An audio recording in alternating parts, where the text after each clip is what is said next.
pagi anak-anakku yang terkasih. Tak terasa kita sudah memasuki bulan yang kesekian dari masa pembelajaran jarak jauh. Mari kita sama-sama terus menjaga hati kita, menjaga semangat kita, menjaga kesehatan kita, dan menjaga kerohanian kita untuk tetap sehat. Anak-anak, meskipun dari jarak jauh, marilah kita sama-sama satukan hati untuk merenungkan sebagian dari firman Tuhan. Perenungan kita pada hari ini terambil dari Matius 6 ayat yang ke-11. Matius 6 ayat yang ke-11 berbunyi, "Berikanlah kami pada hari ini makanan kami yang secukupnya." Demikian firman Tuhan. Anak-anakku, pernahkah kamu makan di restoran buffet atau all you can eat? Tahukah kamu, di restoran ini kita boleh mengambil makanan sepuasnya selama 1,5 sampai 2 jam. Kita bisa mengambil sebanyak apapun yang kita inginkan. Tentu dengan membayar sejumlah uang. Menyenangkan bukan ketika kita bisa makan sepuasnya? Apalagi makanan yang disediakan tentu saja sangat enak di lidah. Kebanyakan orang mengambil makanan sebanyak-banyaknya yang muat di piring mereka. Namun di restoran ini biasanya ada peraturan. Bila makanannya tidak habis, maka kita harus membayar lagi sejumlah makanan yang kita sisakan. Meskipun bisa makan sepuasnya, tapi kita harus mengambil secukupnya. Jangan karena tidak mau rugi, atau karena makanannya tersedia banyak, maka kita mengambil semau kita. Anak-anakku, pada perenungan hari ini kita kembali merenungkan isi dari doa Bapa kami. Tuhan Yesus menyatakan bahwa kita harus berdoa, "Berikanlah pada kami hari ini makanan kami yang secukupnya." Mari kita sama-sama mempelajari kalimat ini. Pertama, kita diajarkan untuk berdoa untuk hari ini. Kira-kira mengapa dikatakan untuk hari ini? Mengapa tidak dikatakan untuk besok juga, lusa, seminggu 2 minggu, atau sebulan ke depan? Mengapa hari ini? Karena Tuhan Yesus ingin kita belajar sungguh-sungguh mempercayakan diri kita dan masa depan kita kepada Allah. Kita tidak perlu khawatir mengenai apa yang akan terjadi esok hari. Mengapa? Karena Allah Bapa adalah Allah yang berkuasa atas alam semesta. Ia yang akan memelihara kita, baik ketika kita masih bayi, masih kecil, ketika kita sekarang sudah besar, maupun ketika kita menjadi orang dewasa di kemudian hari.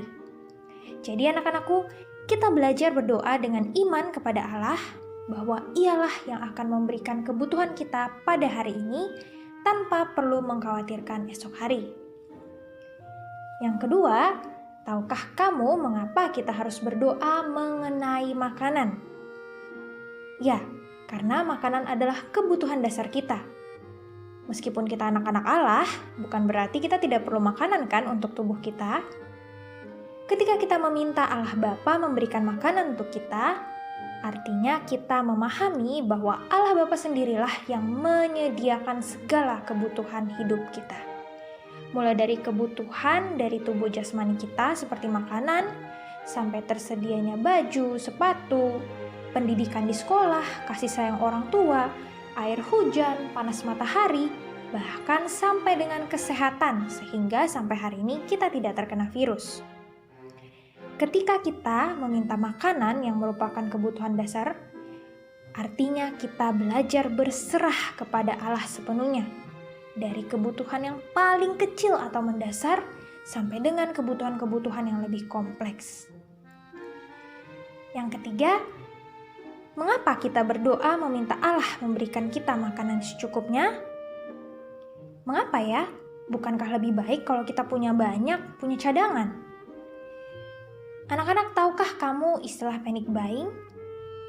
Pada awal masa pandemi terjadi, banyak orang yang punya banyak uang, mereka menjadi panik karena takut dengan virus dan memutuskan membeli barang-barang kebutuhan secara berlebihan dalam jumlah yang sangat banyak.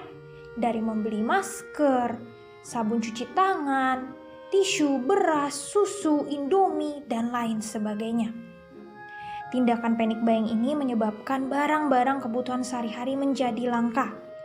Orang-orang yang tidak punya uang banyak dan seharusnya masih bisa mendapatkan barang kebutuhan itu malah jadi tidak kebagian.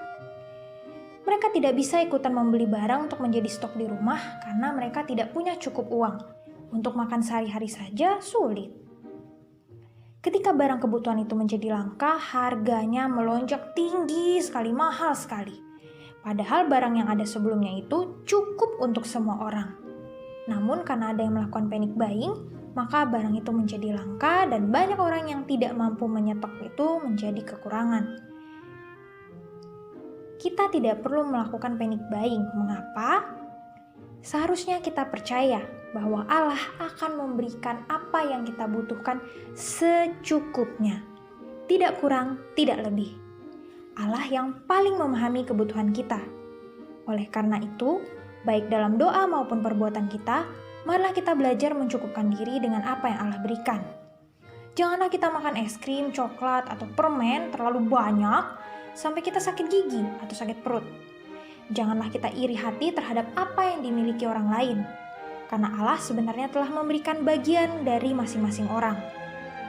Anak-anakku yang terkasih, ketika sebelumnya kita telah belajar berdoa sesuai dengan kehendak Allah, maka hari ini kita belajar untuk menyerahkan kebutuhan kita sehari demi sehari ke dalam tangan Allah. Tentu hal ini tidak terbatas mengenai makanan. Apapun kebutuhan kita, marilah kita belajar untuk meminta yang secukupnya saja hari demi hari. Allah adalah Allah yang mengetahui segala kebutuhan kita dan Ia akan menyediakannya secukupnya setiap hari. Amin.